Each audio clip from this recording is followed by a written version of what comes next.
The Young and the Restless spoilers Saturday's full episodes January 25, 2025 Jordan's tragic end. Betrayed by trust. Jordan had always been the smartest person in the room, the master strategist who stayed 10 steps ahead of everyone else. But this time, her overconfidence had been her undoing. She had trusted Claire, a decision that would prove to be her greatest mistake. Claire had played her role perfectly, earning Jordan's trust while secretly plotting against her. She had studied Jordan's every move, every weakness, and set the perfect trap. The betrayal was swift and devastating, leaving Jordan cornered, with no way out. Now, Jordan sat in a dark room, surrounded by her enemies. She was given a choice: surrender and face a lifetime in prison, or end it all here and now. Both options felt like death to her, and the weight of her predicament bore down on her like a suffocating fog. Across from her, Claire stood tall, her expression cold and unflinching. Gone was the loyal ally Jordan thought she had, replaced by a woman who seemed almost unrecognizable. Claire had outmaneuvered her in every way, and Jordan couldn't decide whether to hate her or admire her cunning. "You think this is over?" Jordan said, her voice low and venomous. "You think you've won, Claire?" Claire didn't flinch. "This isn't about winning, Jordan. It's about survival. You taught me that." Jordan laughed bitterly, shaking her head. "You're just like the rest of them," she said. "A snake in the grass, pretending to be innocent. But you've overplayed your hand, Claire. You think you've trapped me, but you don't know the full story." Claire's eyes narrowed. "What's that supposed to mean?" Jordan smiled faintly. "Oh, you'll find out when the time is right." Nick searched for answers. Meanwhile, Nick was growing increasingly frustrated. Sharon's whereabouts were still a mystery, and Jordan refused to give him the answers he so desperately needed. He had confronted her multiple times, demanding to know where Sharon was, but each time, Jordan had met him with silence or cryptic remarks. "Where is she, Jordan?" Nick shouted during their last encounter. "Tell me where Sharon is, or so help me, you'll what?" Jordan interrupted, her voice calm but mocking. "Yell some more? You don't have the stomach for what it takes to get the answers you want, Nick. That's always been your weakness." Nick clenched his fists, his frustration boiling over. "This isn't a game, Jordan. People's lives are at stake." Jordan leaned back in her chair, a faint smile tugging at her lips. "You're so focused on Sharon," she said. "But maybe you should be asking yourself about Claire. She's closer to this than you think." Nick froze, his anger momentarily replaced by confusion. "What are you talking about?" Jordan's smile widened. "Figure it out, Nick. If you're smart enough." Sharon and Mariah's reunion. Unbeknownst to Nick, Sharon had already been found, and she wasn't alone. Mariah had been the first to reach her, and their reunion was nothing short of miraculous. After everything Sharon had endured, seeing her daughter's face brought her a sense of peace she hadn't felt in weeks. "Mom!"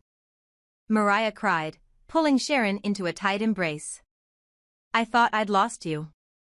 Sharon, though weak and still recovering, held on to her daughter with everything she had. "I'm here, sweetheart," she whispered. "I'm okay." The two of them stayed like that for a long time, clinging to each other as if afraid to let go. Sharon had survived horrors she couldn't yet bring herself to talk about, but in that moment, all that mattered was that she was safe and with her daughter again. For now, they decided to stay out of sight, letting the Newman family's focus remain on Jordan and her schemes.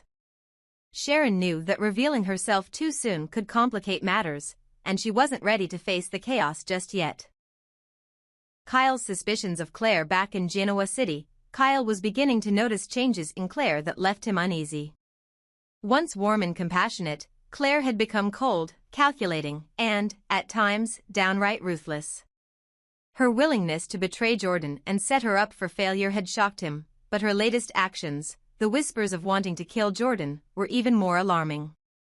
"Claire," Kyle said one evening, confronting her in their shared apartment.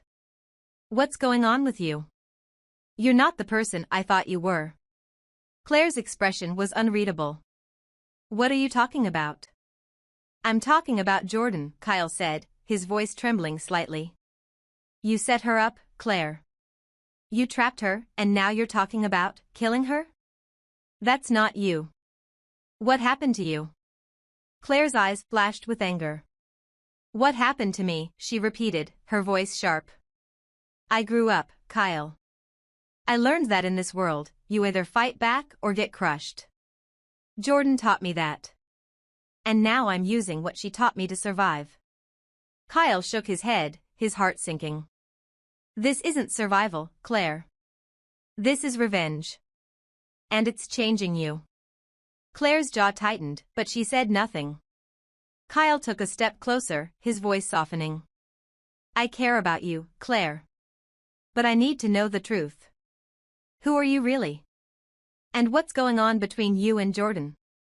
For a moment, it looked like Claire might answer, but then she turned away, her expression unreadable. "You wouldn't understand," she said quietly. "Just stay out of it, Kyle." But Kyle couldn't let it go.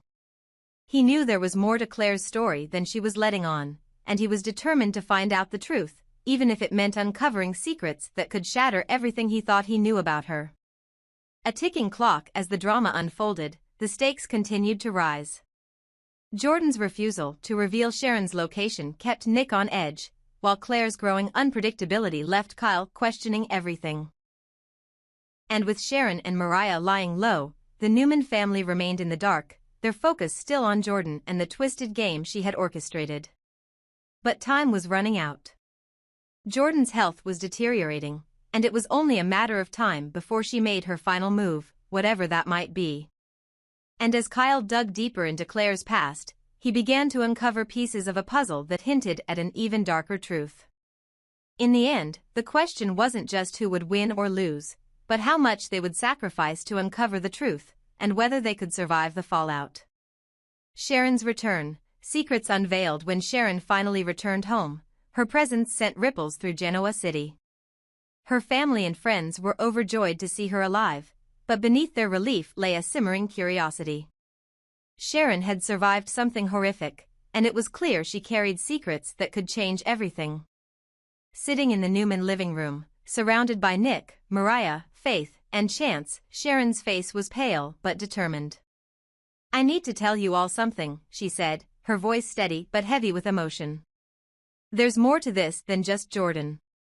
Ian Ward is involved. They've been working together." The room fell silent as her words sank in. Nick's face hardened, his protective instincts kicking in immediately. "Ian Ward," he said, his voice low and dangerous. "That snake is still lurking around Genoa?" Sharon nodded. "He's been here all along, hiding in plain sight. He's been pulling the strings, working with Jordan to manipulate everyone and destroy lives. Ian's been using Jordan to do his dirty work, but now it's time to expose them both. Ian Ward, untouchable no more." Meanwhile, Ian Ward moved through Genoa City with the smug confidence of a man who believed himself untouchable. He had built his reputation as a master manipulator, always staying one step ahead of the law. To the outside world, he appeared harmless.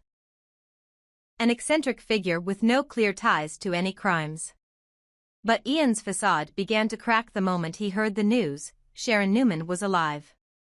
His calm demeanor gave way to unease as he realized the implications of her return. Sharon knew too much. She had survived his and Jordan's machinations, and if she started talking, everything he had worked to protect would come crashing down. In his office, Ian paced back and forth, his mind racing. He picked up his phone and dialed Jordan's number.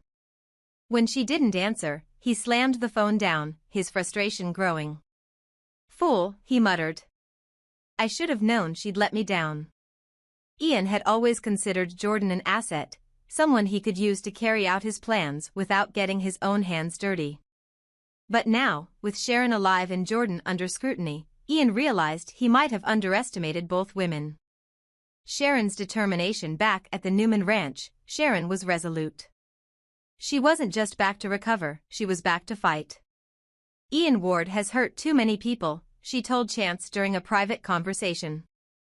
He manipulates, he deceives, and he gets away with it every time.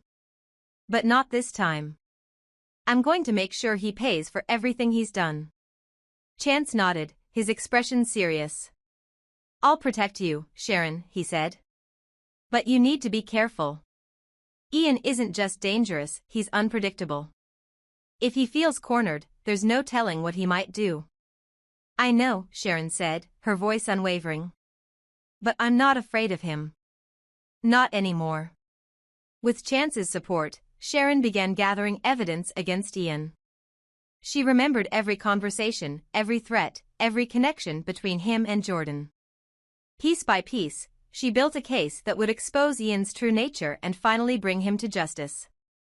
Ian's desperation as news of Sharon's return spread, Ian's composure continued to unravel. He knew he needed to act quickly to silence her before she could expose him. But when he tried to contact Jordan, he discovered she was no longer willing to follow his orders.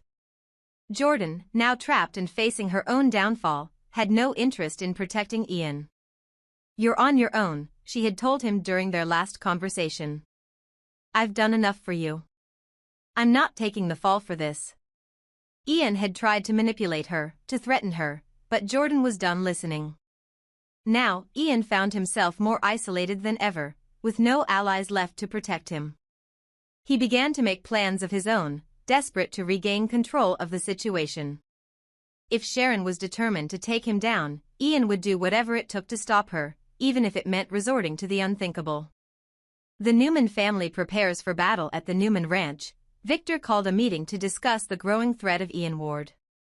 This man has been a thorn in our side for years, Victor said, his voice cold and commanding. Now he's back, and he's targeting Sharon.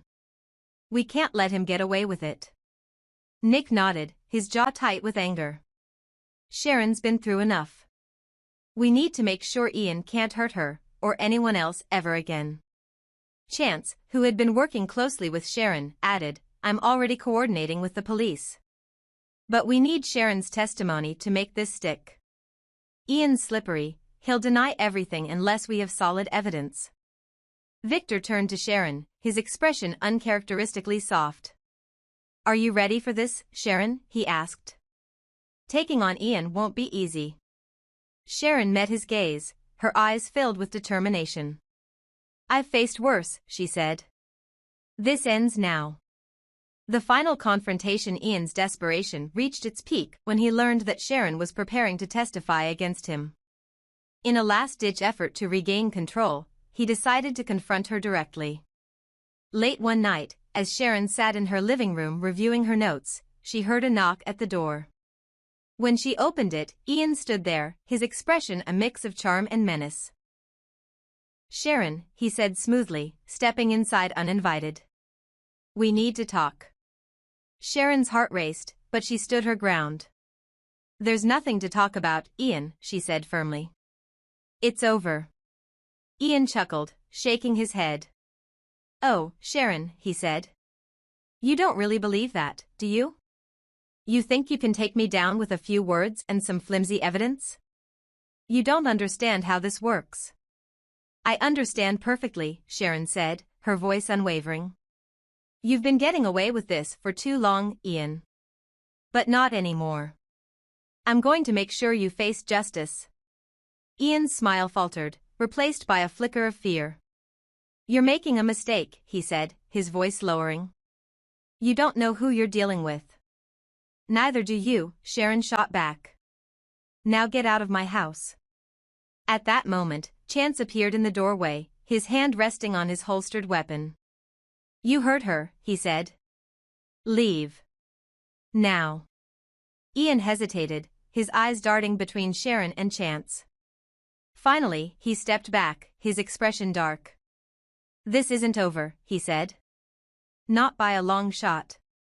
But as he disappeared into the night, Sharon felt a renewed sense of strength. She wasn't alone in this fight, and she wasn't afraid of Ian anymore. With her family and friends by her side, she was ready to bring Ian Ward's reign of terror to an end once and for all.